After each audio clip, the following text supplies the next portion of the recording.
Hello, everyone. My name is Gary Gomes. I'm a Vedic astrologer located in New Bedford, Massachusetts. I've been president of the Council of Vedic Astrology, and I've been a Vedic astrologer for 35 years, roughly. So I'm here to talk with you about Vedic astrology, what it means in terms of your life, and also what it means in terms of the world, and how it affects and reflects world events. So, if you would like to contact me for readings or for studies, please do so at 508-525-0001. That's my phone number. You can also text me there. And also you can email me at garygomesg@gmail.com. You'll notice, you may notice that I'm stuffy today, but I'm not as raspy as last week. So that's some improvement. And so I feel a bit better. Still not fully recovered, I don't think. And it's mainly congestion now, but that'll pass. Okay, so enough about my personal health issues. Again, I'm just going to ask you if you would be so kind as to join the page, subscribe to the page. Uh, we've exceeded 1,000 members, but I would like to go much higher if we possibly can. And I would also like you to share it with your friends and also share it with people who you might think might be interested in this kind of thing. Um, and if you want to contact me by email, it's Gary Gomes G, my name, the letter G at gmail.com. I am going to try to make this reading a little shorter than uh, previous readings, not because I dislike making long sessions, but I think I'm trying to make them more succinct and more impactful. And so I may be leaving some details out from the monthly horoscopes or from the weekly horoscopes for you guys, but I don't think it'll be anything substantial. Uh, the other thing is I do want to talk about the U.S. chart this week because the U.S. chart, the U.S., at least from a political perspective and from a news perspective, has been really interesting over the past week. That's mainly due to a little thing um, I like to call uh, the Mercury-Mars panic. So I'm going to show you the chart right now. If it goes up, I'll be very happy. It hasn't gone up, so you may see a black screen for a second. I'll try to get it up again. All right, now it's up, it looks like. And so this is the United States chart we have right here. So uh, basically, there are several events that have happened over the past week, so I'm just going to go over those briefly. Um, the ones that were most significant to me were essentially the Epstein files. Um, basically, um,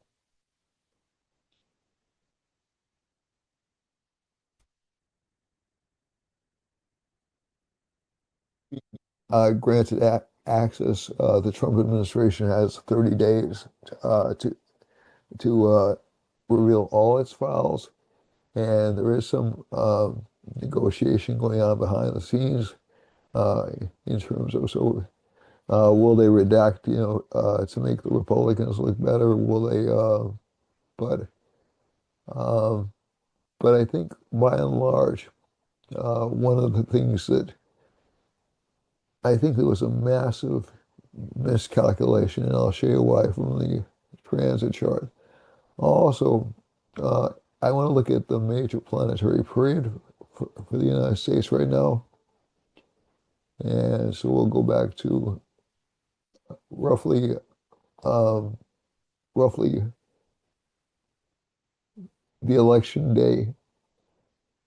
calendar, and maybe even back into, I can't remember when the actual government shutdown started, but on the election day itself, we entered a Saturn subperiod, as you see. So from November 3rd of 2025 down here, let's go ahead to the date. Now that's notable to me, so it may not be notable to other people, but it's notable to me in the fact that I've always said Saturn rules the Democratic Party. So and it isn't, I don't view Saturn as an inherently evil planet, but it is. It's agrarian, it's connected with the poor, it's connected with, to a certain extent, with um, landed aristocracy and also managers. So that kind of fits in perfectly with almost all of the traits the Democratic Party has. Plus, it's an older planet than Jupiter. It rules older things. The Democratic Party is older than the Republican Party by quite a few years, by around 1803 to roughly 1959, sorry, 1859. So it's about 56 years younger, 56 years older, excuse me, than the Republican Party. So this was the party that came first, right? So the Federalists went out of existence, and the Whigs came. The Whigs became the Republicans, basically. So for those of you who don't know U.S. history, sorry to bore you with this stuff. Um, but but basically, so so the Republican Party was always um, pro-business expansion, pro. It was always um, anti-agrarian, and it became associated with anti-slavery um, when certain parts of the party were anti-slave parts, certainly before Lincoln was elected, but Lincoln was, so it became associated with the anti-slave party when Lincoln essentially freed the slaves with the Emancipation, or put in motion the attempt to free the slaves with the Emancipation Proclamation. And again, we all know that the war was fought for a variety of reasons. The Civil War was fought for a variety of reasons, not least of which were Northern tariffs. Northern tariffs were a large part of the war. And so this is something which is kind of reflexive of what's, or kind of reflective, excuse me, of what's going on right now, in that we're having a big debate about tariffs. But the South would refuse to collect tariffs, and it would put a large hole in the Republic industrialization process. So, so essentially, uh, and again, there were other causes as well, but that was like one of the chief economic causes. And the slavery and the pro-slavery, anti-slavery debate had been going on for decades before the Civil War broke out. So you had this. There was one slave state for every free state. So there was like this balance of territories, so that one party wouldn't overwhelm the other. And so and so essentially, slavery was always one of the items on the menu as a precipitating factor of the Civil War, uh, but it wasn't the sole cause. So so essentially, if you look at the United States, we have this period right here where the Democrats seem to be striking back. Now, interestingly enough, if we look at the chart, so Saturn's in the 10th house, it's in Mercury's sign of Virgo, and Mercury is located in the 8th house. So there will be always be a certain amount of subterfuge connected with this party. There's a lot of subterfuge connected with the Republican Party because the Lord of uh, Jupiter's located in Gemini, and Mercury is with Rahu in the eighth house. So, especially in the late 1800s, when the Republican Party was expansionist, that is, they were uh, trying to conquer new territories and things like that, the press worked for them. Uh, right now, the Democratic Party seems to have uh, at least a lot of support in the mainstream press. And and but that Rahu with Mercury also indicates both parties use the press to sensationalize their positions. This is not all that unusual, but I'm just telling you what the chart says. Um, the other thing is, so we had, so November 4th, we had that election where it was treated like a huge Democratic victory, and it was, but it wasn't a surprising victory. Most of the states in which they gained or they won were largely blue states, so it wasn't like, oh my God, it's an upset. That's really not true at all. But again, this particular faction over here can be, they'll make news. It's not really in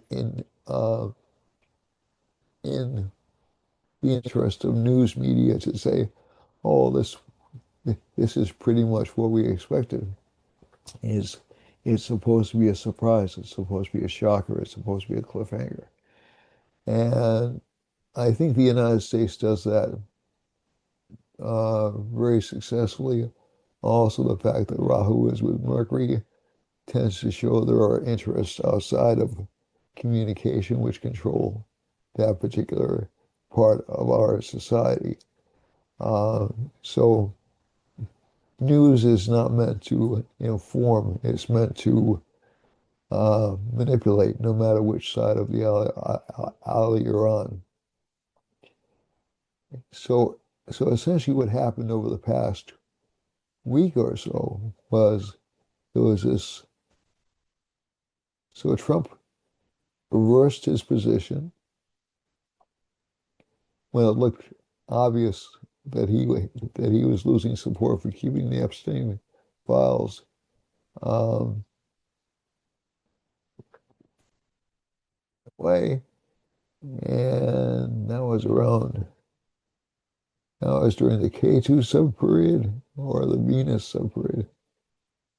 So that would make sense because Venus is in Trump's 12th house, so he would exceed. So that's when the reversal took place during this Venus subperiod. And Venus is a planet connected with truth, enlightenment, and along with Jupiter in this chart, it forms a very strong combo. Now, what's been happening since November 15th to November 16th? Basically, we had the release around that time. Let's move the dates forward. But the other thing that was interesting was we found out that Delegate Plaskett was talking with Epstein during a committee hearing after Epstein had been um, found guilty of a crime. So there were actual text records of her in discussion with Epstein in 2019, and there was a move to censure her, and it was defeated. So and also there were we had some disgrace come to the Democrats because of Larry Summers being having to pull back his influence. Larry Summers was a former, I think, Secretary of the Treasury, and he was also a Harvard president, and he was connected with the Clinton, and I think also partially with the Obama administration.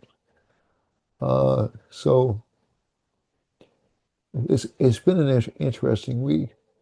The other thing that happened was we did have, so let's pull the days back just a little bit.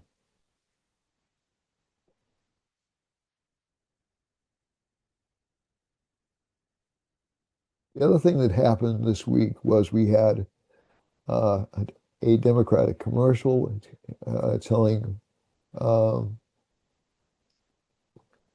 encouraging the military to resist what were illegal or unconstitutional commands from the commander in chief. We had the president strike back and say this is treasonous and is punishable by death, basically.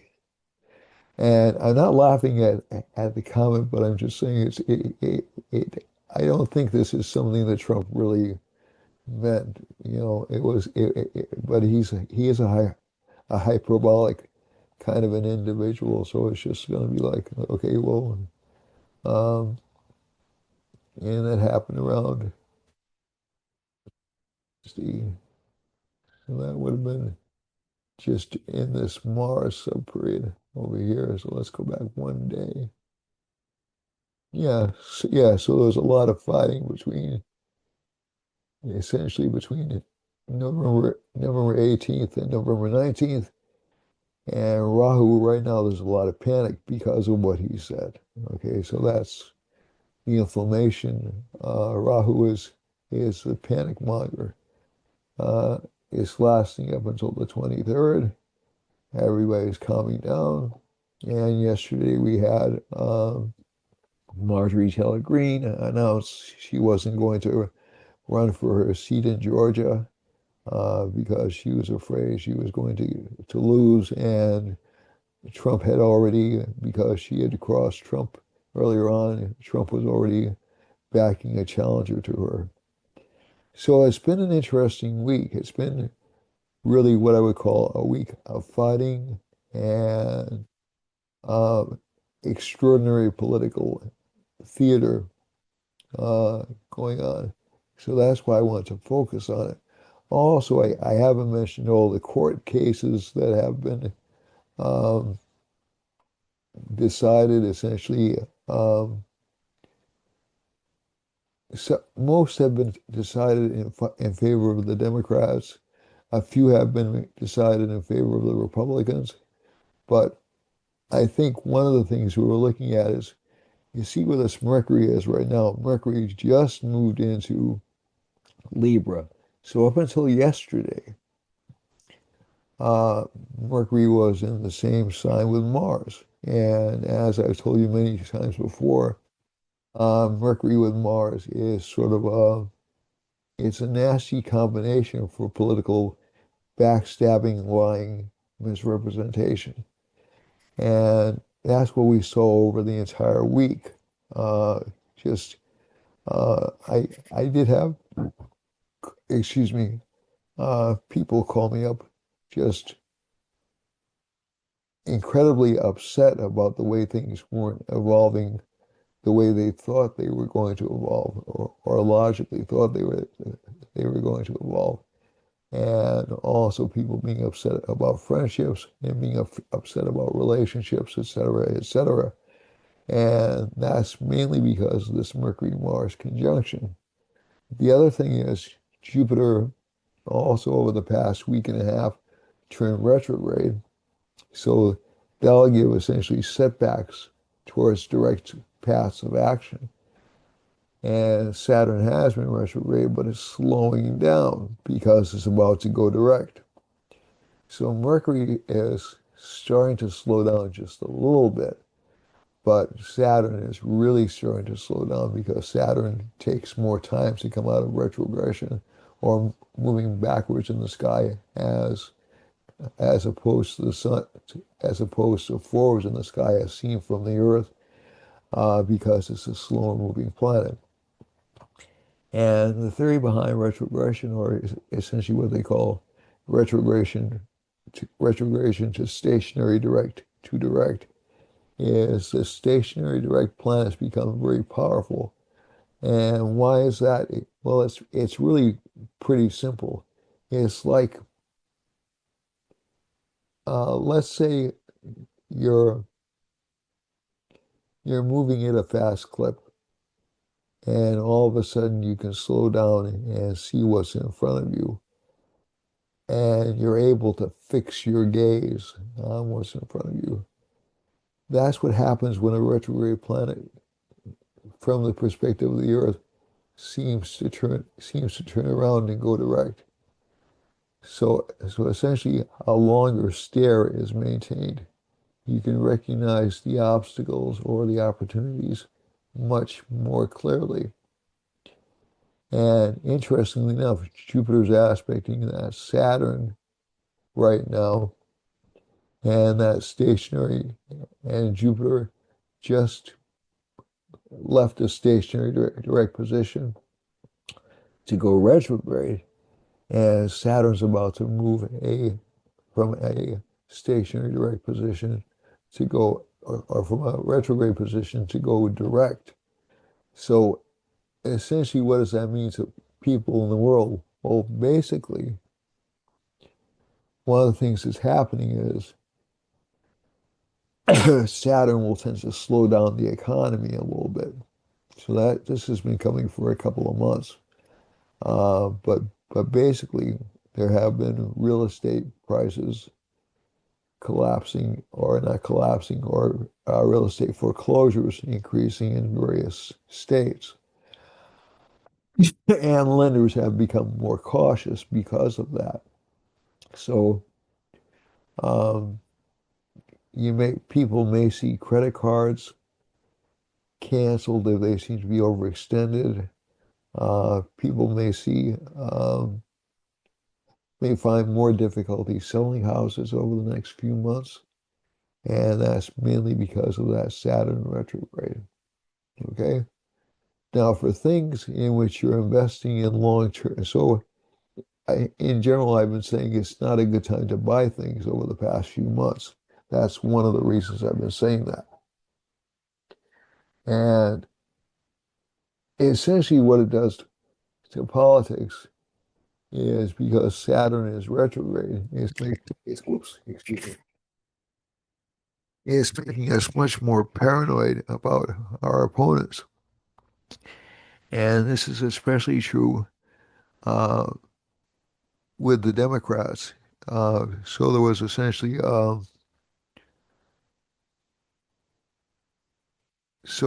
when the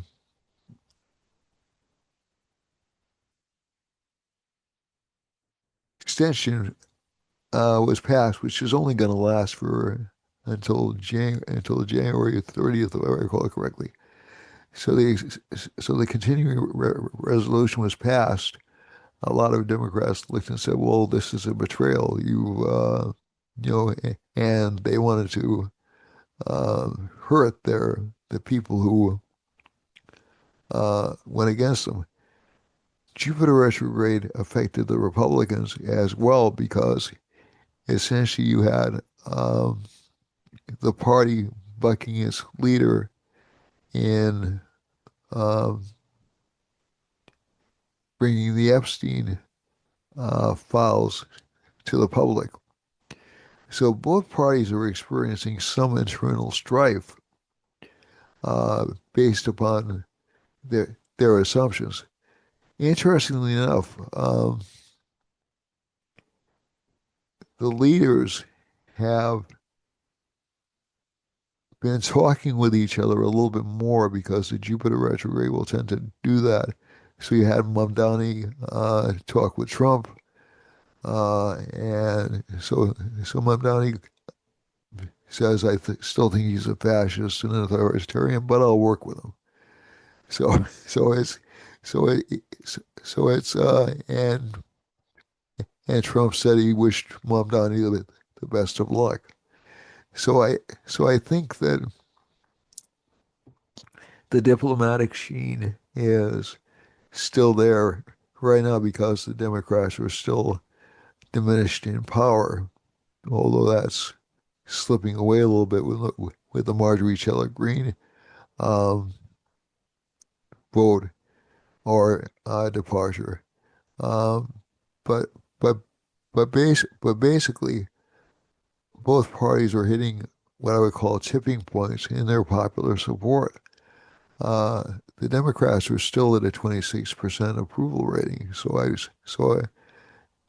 Now the Republicans aren't doing radically better, but compared to the Democrats, they're doing markedly better.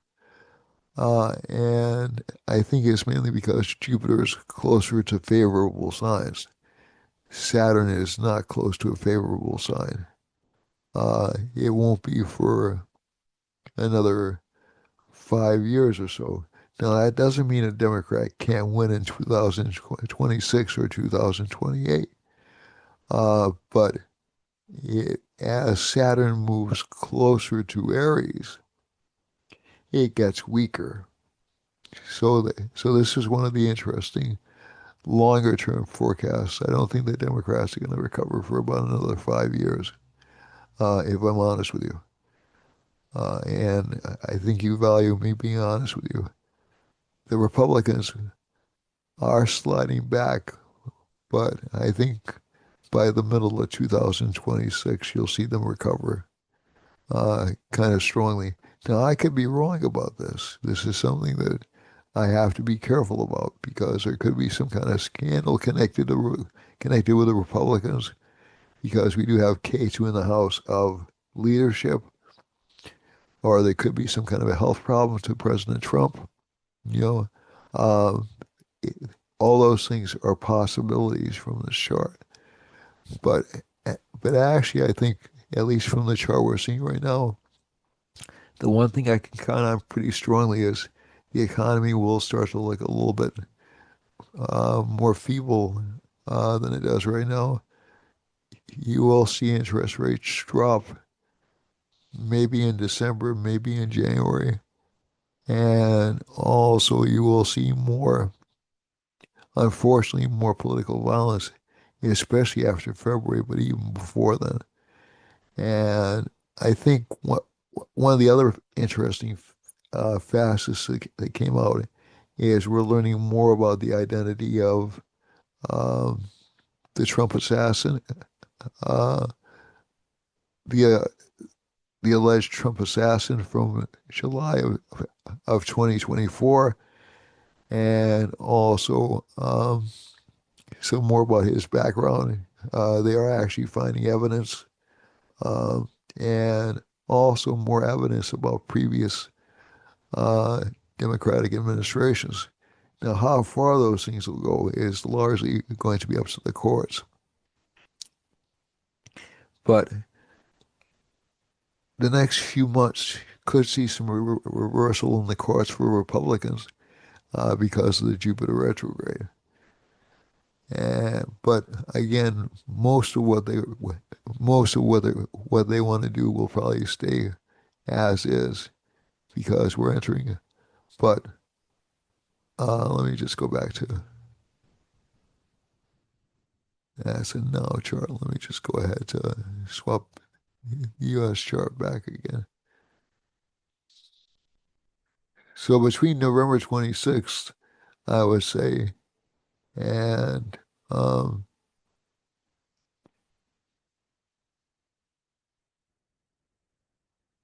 we have a Rahu Mercury subperiod for about until March of 2026.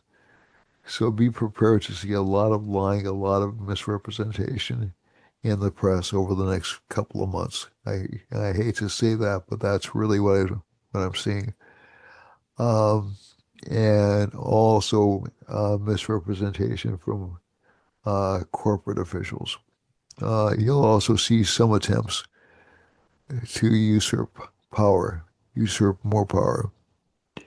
So this will be rather interesting to look at. The K2 subperiod between December 16th and December 24th, you'll see some more scandals come out, but this will be connected with the Democrats, not with the Republicans. Uh, And after December 24th, you'll see a slight comeback for the Republicans just because of the Jupiter-Venus conjunction. Uh, but but ba but basically, it looks interesting to me because of the chart right now. There's a lot of fear, a lot of panic about possible changes. There's a lot of panic about changing government because Rahu's over on Moon, and that'll stay there for about another year, and eventually that will fade out. But this Jupiter backwards motion, this Jupiter retrograde, will be fascinating to watch because there'll be about, I would say, around 4 to 5 months of uncertainty about the country's direction. And, or it'll feel either a little too aggressive or there'll be some fallbacks from ground that has been gained by either party. So, so this will be an interesting period.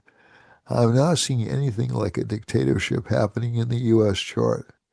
Uh, Definitely not over the next 4 years. Um, and I'm just looking and seeing if there's anything else I should tell you about this chart in terms of the next week. More air catastrophes. That's kind of like not a big surprise. Um, more potential earthquakes because of Saturn being in a water sign. A lot of so yeah, Saturn's with Neptune. I don't use the outer planets, but Neptune is the god of earthquakes in uh, Roman mythology. Neptune or Poseidon is the god of earthquakes and horses. And um, let's see now, he's a deity connected with those things. And you'll also see more political scandals, especially coming up over the next, especially in December. Okay. So, um, and also some lies about the economy and some lies um, about real estate, especially because, and also I would tend to say, given the United States um, being in Arahu Mahadasha, this can give some expansionary interests like Venezuela or uh, Canada, but I'm not seeing us invading Canada or necessarily invading Venezuela. This looks more like a covert operation, but there will also be covert operations to take down the presidency. So just be aware that that's coming.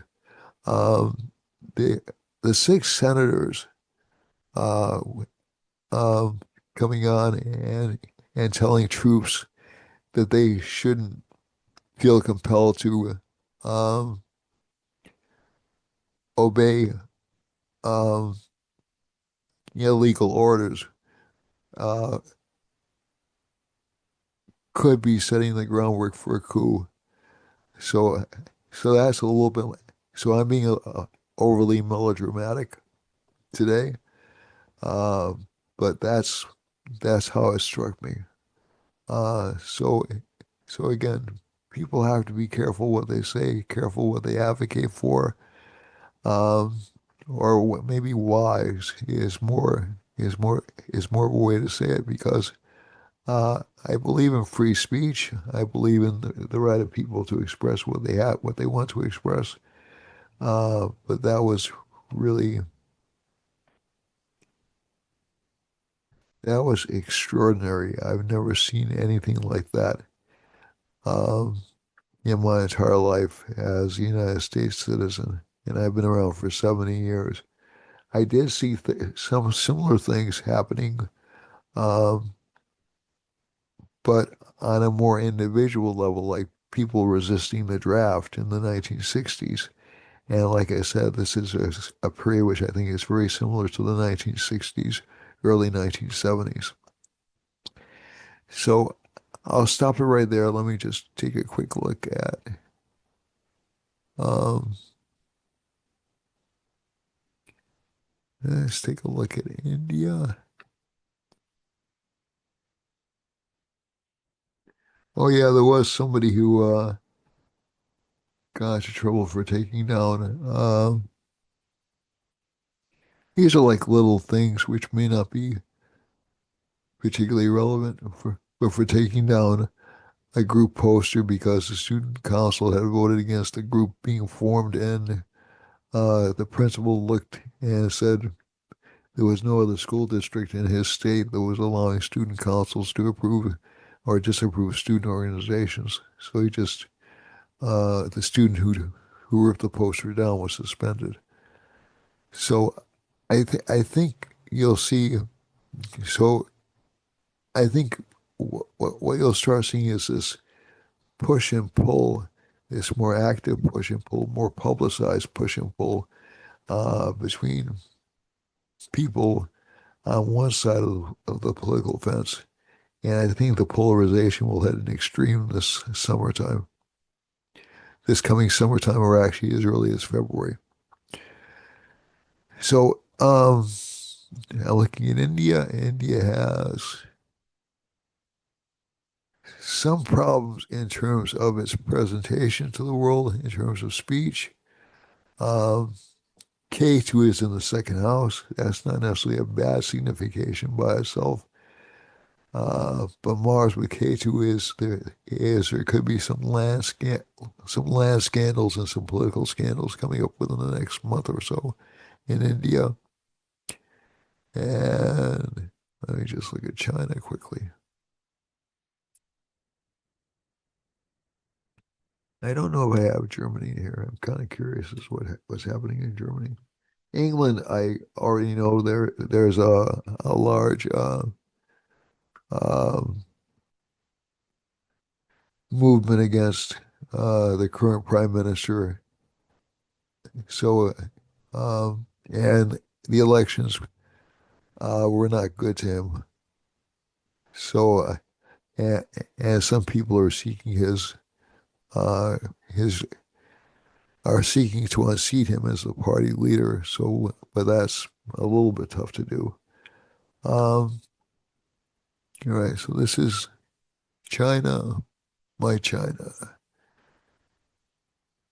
Mercury Mahadasha, Mercury K2 Sun. Okay, so they're lying to a lot of people. Okay, just factually, that's what that combination means. They're making up stories. They're pretending things are far better than they are. So that's something to keep in mind with China. China is not, they're a big economy, so it's going to be very tough for them to fail. But China is um, sinking, and there may be some attempts to either politically bully their rivals into submission or um, take them out. And let's see, no, let's see if I can find Germany. One second. Just out of just curious about Germany. And I don't think I have it.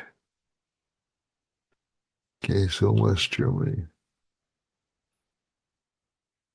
No, I don't. Do I have the European Union? I did have it at one point. I guess not. I'll make sure I have this for next week. I don't want to spend too much time there. Let me just see. Do I have it on here?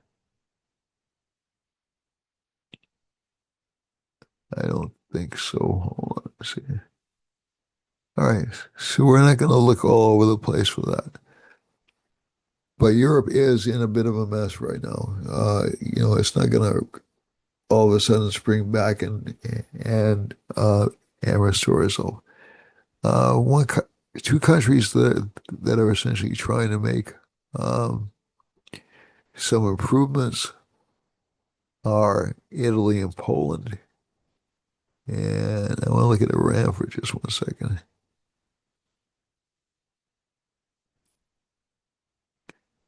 I haven't looked at Israel for a while.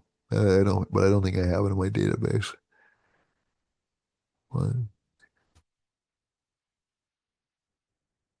yeah, so Iran is in a state of uncertainty right now.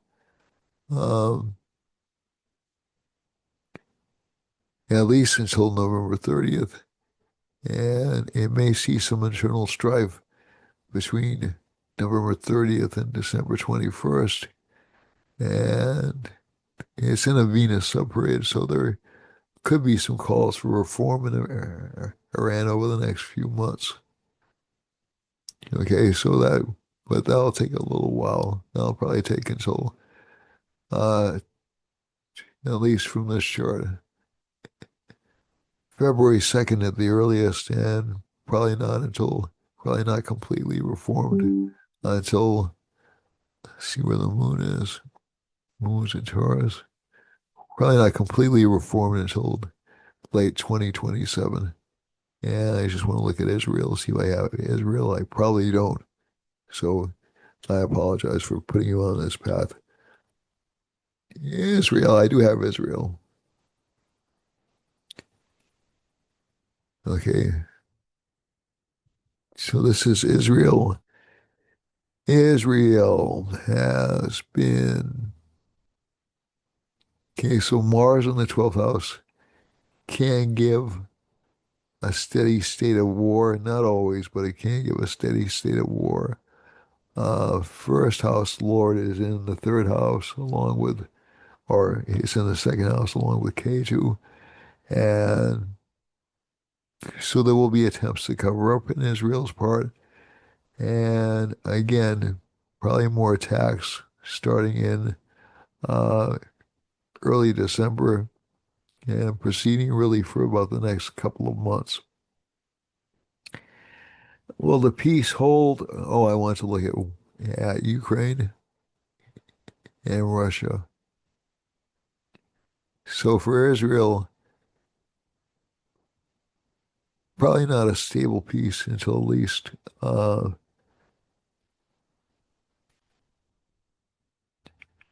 I would say optimistically July. Um, but let's go to want to go to one more country. I want to go to Ukraine. If I have it in here, I think I do, because there is a peace initiative um, that was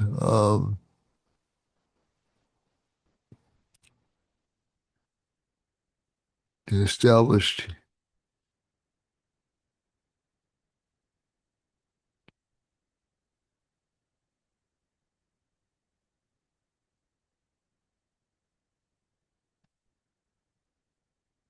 Kyiv. Why can't I pull up Kyiv? Why? There we are.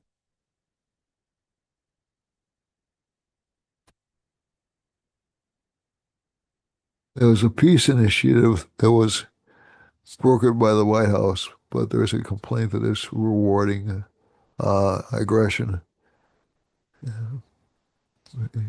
Jupiter Mars subperiod coming up December 25th.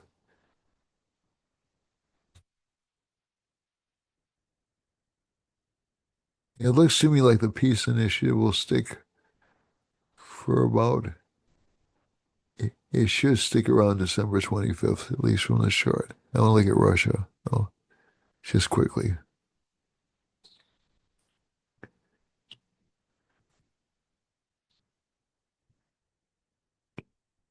Do I have it? Yes, I have Russia. Okay, so Russia is, yeah, Russia's kind of burned out from this. I don't think they want to fight anymore. Um, so at least from this chart right now, between November 11th and December 9th, they still have a lot of energy left. I think after December 9th, they'll probably um, have a desire to call it quits.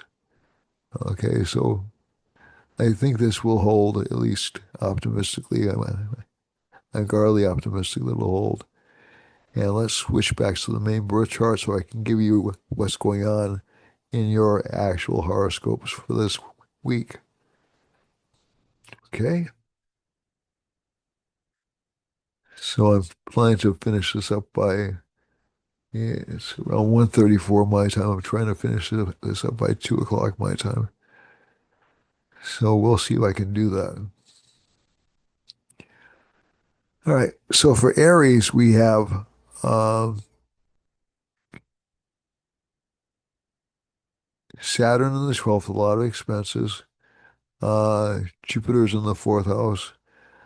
A lot of optimism at home, a lot more desires, a lot more gains, and a lot more pressure to buy new things, especially within about a week or so. We have Mercury and Venus in the seventh house, so communications with spouse will improve or become a little bit more favorable over the next week or so. And that won't last long, but it'll last at least temporarily. Mars and Sun are in the eighth house. Not a good time for new relationships for Aries. Uh, but again, this isn't a bad placement. Venus within about 4 days will pass into um, Scorpio, so you'll see more sexual tension connected with the sign, more sexual energy connected with most people, to be honest with you. Moon is in the ninth house, so this indicates change of luck or improved luck for Aries, and that's Aries is from April 15th to May 15th, and Rahu is in the 11th house, so potential gains from work. So overall, this is not a bad week. Just try to watch the expenditures and try to stay out of new long-term relationships, uh, especially romantic relationships. For Taurus, Taurus is May 15th to June 15th. We have no plans in the first house. A lot of focus on health and on restoring and on improving oneself for the sign. Jupiter's in the third house, will soon be in the second house, so the sign should be expecting to see some new money coming into it relatively shortly, within about a month or so. And K2's in the fourth house, so this can give some obstructions or some needs for auto repairs or home repairs. Mars is in the seventh house. Again, not a good time for new relationships for this particular sign. You should be careful about new business dealings as well. And Moon is in the eighth house, so the sign will seem very attractive or very approachable during the sub period. Rahu's in the 10th. Career life will seem a little bit unfulfilling. And Saturn's in the 11th, so good potential for gains, for financial gains, but not really uh, satisfying. For Gemini, Gemini is June 15th through July 15th, and the Lord of the first house is in the fifth house, so it will give good luck to the sign, better relationships with children, especially, and maybe children will break some bad habits or be easier to get along with. Uh, Jupiter is in the second house, good for some financial gain. And as a matter of fact, Gemini will seem to be very lucky in relationships next over the next month or so, and it will form new partnerships. K2 is in the third house. This sign is brave, it's forceful, it's going to try to make itself prosper over the next few weeks. And the Mercury Venus conjunction is very good in the fifth house. So that indicates luck in terms of finances and also in terms of career. Um, Mars and Sun are in the sixth house. This is a good placement for financial advancement and also improvement of overcoming long-term obstacles. Moon is in the seventh house. It can give some change in relationship life over the next week or so, and also maybe some fluctuation in that area. Saturn is in the 10th house, aspecting the moon, so people will be a little bit averse to trying new relationships. That's not necessarily a bad thing. I think some caution is encouraged during this period in terms of relationships. But career life, the person will be working very hard to make only a little bit of progress, but that'll start to change by the end of the month. Excuse me. And for Cancer, Cancer lasts from July 15th to August 15th, or this could be Cancer moon or Cancer rising in the Vedic chart. Jupiter's in the first house. This is a good placement for overall luck for the sign. Good for overcoming obstacles. The Lord, there's an exchange of signs between the Lord of the first and the sixth. So this sign will be focused a great deal on self-improvement this particular week and also this month. K2 is in the second house. This sign can be misunderstood by its colleagues and by its peers, and it can even lead to some eating disorders if you're not careful, or some overindulgences if you're not careful. Mercury and Venus are in the fourth house, very good for financial gains. Uh, Mars and Sun are in the fifth house, so this is not necessarily a bad placement. This is the Lord of the second house in the fifth house, which is kind of a wealth-producing combination, along with the Lord of the uh, 10th house and the fifth house in its own sign. So that actually does create a great deal of financial luck for Cancer this month. Rahu's in the eighth house. Again, you have to watch out for deceitful people around you. And Saturn's in the ninth house. Slow progress, but steady progress is the word for Cancer this particular week. For Leo, Leo has K2 in the first house. It can make this, so Leo is August 15th to September 15th in Vedic astrology, or again, rising or moon sign Leo. This is Trump's rising sign, by the way. And I'll look at some of the other prominent politicians, I promise you, over the next few weeks. Okay? But K2 is in the first house, and this can make this sign overly sensitive and also a little bit, but also more open to things than it normally is, more willing to consider new options or new possibilities. So actually, that's probably good for Leo. And there's not as much of a need to be right when K2 passes through Leo, because essentially, just in general terms, when K2 passes through Leo, people are looking for leadership to change. They're looking for leadership to either be kicked out or to take different attitudes and postures. Mercury and Venus are in the third house. It can give some diplomatic skills to the sign. Sun and Mars are in the fourth house. This is a good combination for forming property partnerships, but not necessarily long-term business partnerships or long-term relationship partnerships. Moon is in the fifth house. That indicates a change, but the individual will have to be willing to lose something in order to gain something. Jupiter, Lord of the fifth, is in the 12th house. So again, it's that same theme of loss in order to gain. Rahu's in the seventh house. Relationship partner will seem to be difficult or difficult to please. Saturn's in the eighth house. Some difficulty from established or embedded interests. And we have no other planets in the sign except for Jupiter, which is in the 12th house, which is good for saving money. For Virgo, Virgo has no planets in it. Virgo goes from September 15th to October 15th. Yeah, but we have Mercury and Venus in the second house. So that's good for financial growth for the sign. Mars and Sun are in the third house. Again, good for increased um, influence, increased willingness to fight. Moon is in the fourth house. Some change of residence or some change of career or status.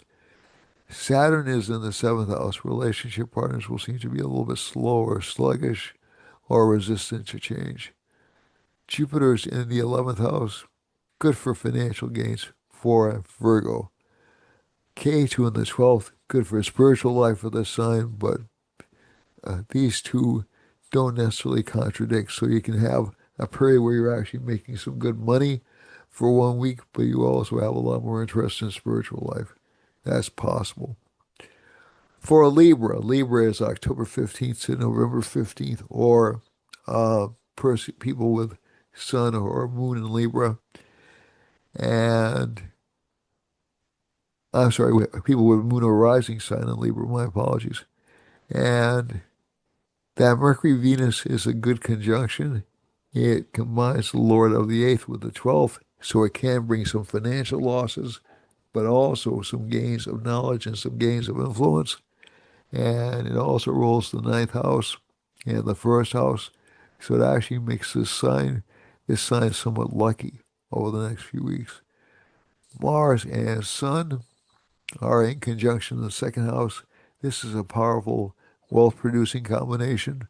Um, and this sign should see some increase in financial progress over the next month or so. Moon is in the third house. This is not a bad placement. Over the past day or so, it was a little bit rough because essentially people felt like they were dragged down or hurt. Saturn is aspecting that sign, but there's a willingness to rebuild with this particular sign placement. Rahu is in the fifth house. Good for financial gains, good for luck in attaining what you want, but you won't feel satisfied with attaining what you want, unfortunately. Saturn is in the sixth house. So Saturn's in the sixth house. There's some definite health issues, but also connected with stomach and perhaps heart, but also, at least from this chart, um, some willingness to work on yourself, even if it's tough. Jupiter's in the 10th house of career. That should make career life go much, much better for this sign.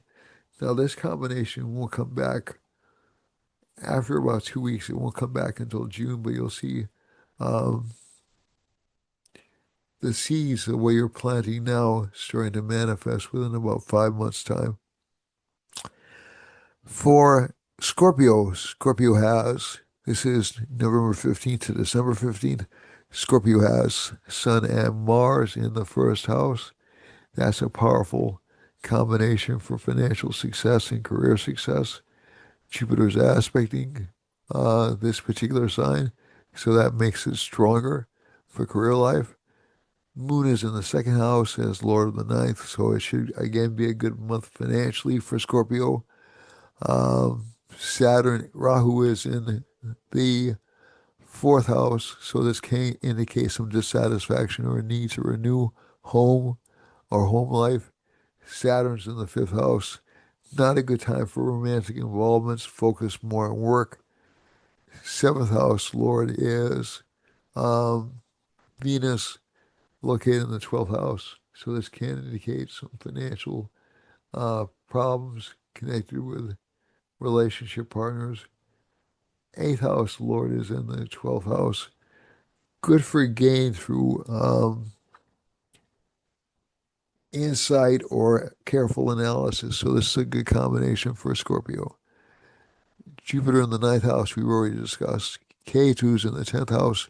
Not a lot of career recognition, but that's not as important right now as the financial growth possibility in this sign.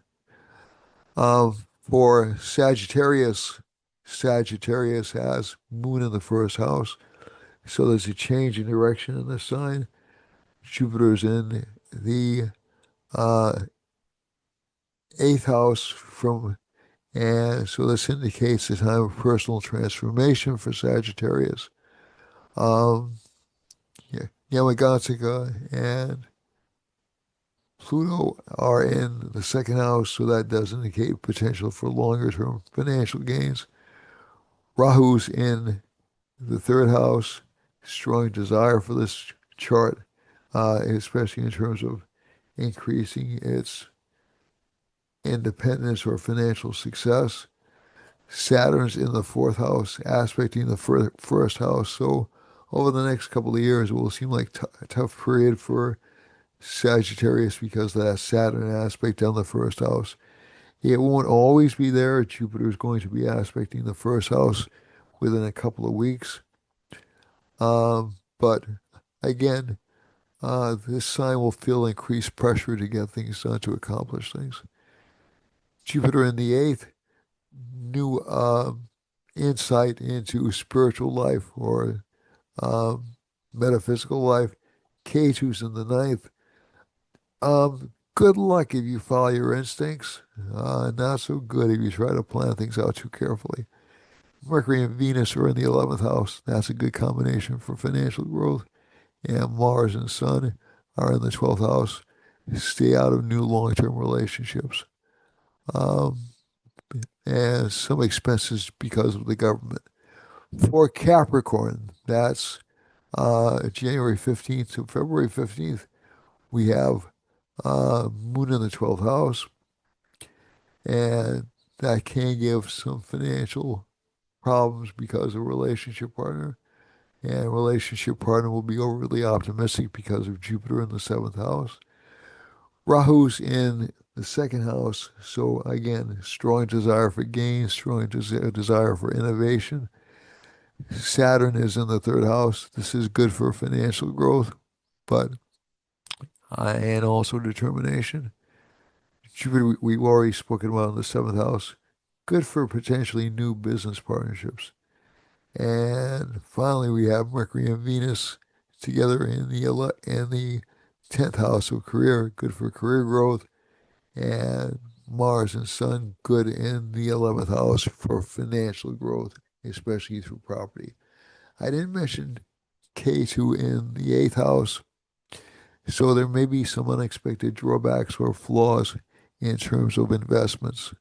So people involved in crypto, uh, the market I believe went down over the other day, and so this is I I wouldn't recommend getting involved in highly speculative investments for at least another year because K2 will tend to crash them out.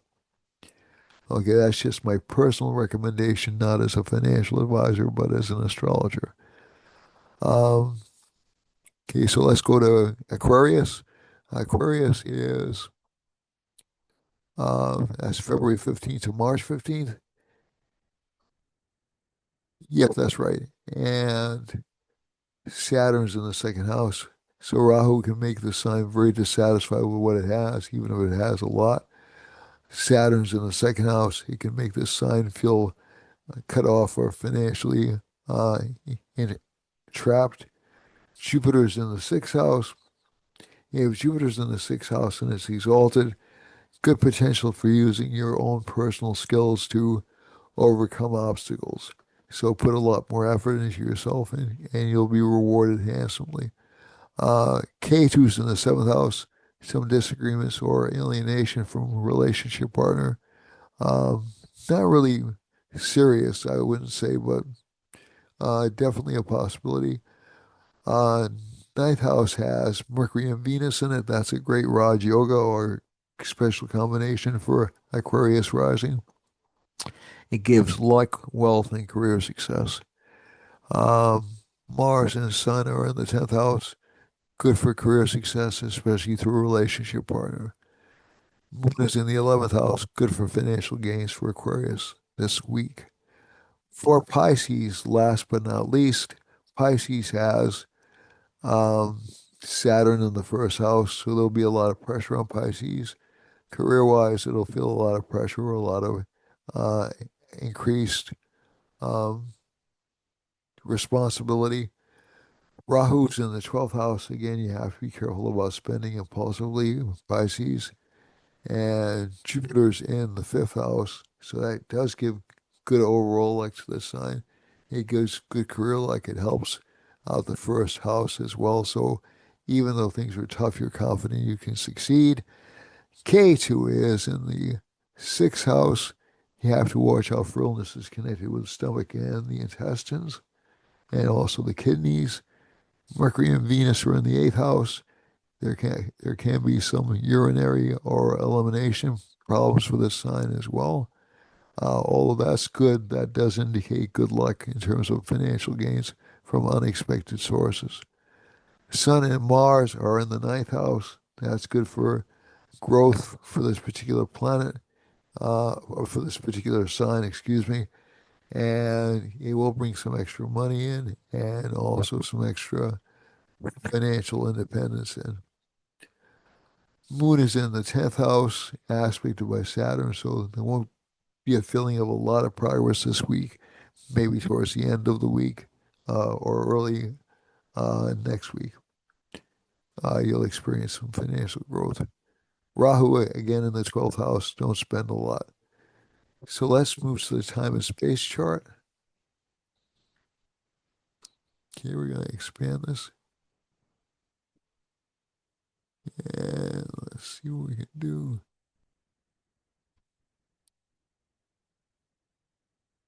We're going to close this.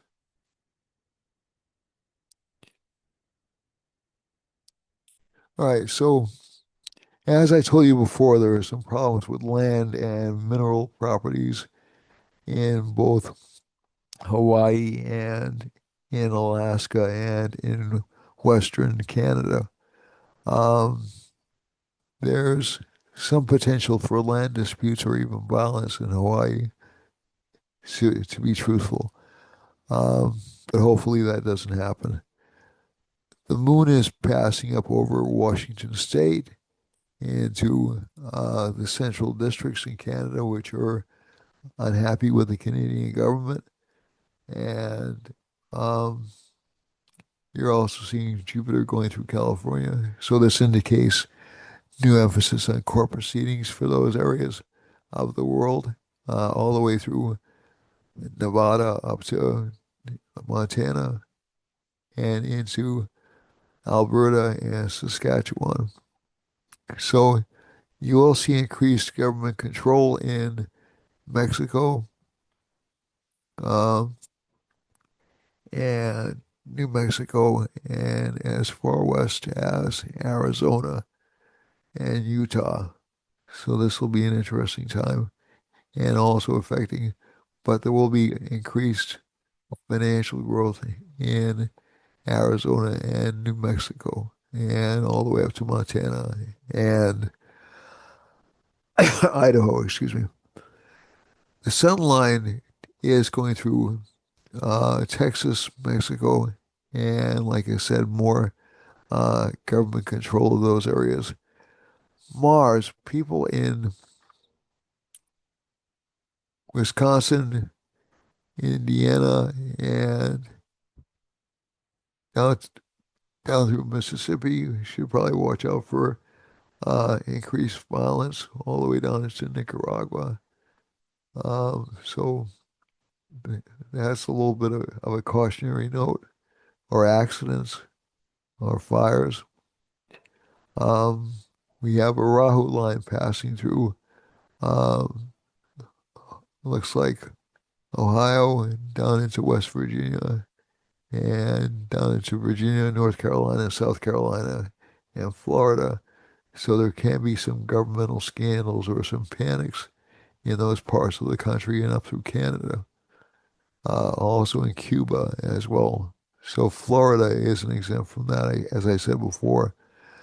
Um, we have a Saturn line going through Massachusetts and just tipping into Cuba and tipping into Venezuela and close to Haiti. So there can be some financial or environmental hardships in this part of the United States, much up into Ottawa, up into, excuse me, Quebec, and all the way down into Cuba, Venezuela, and Peru.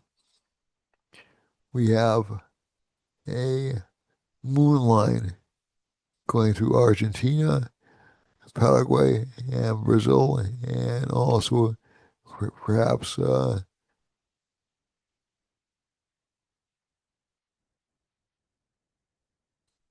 Guyana.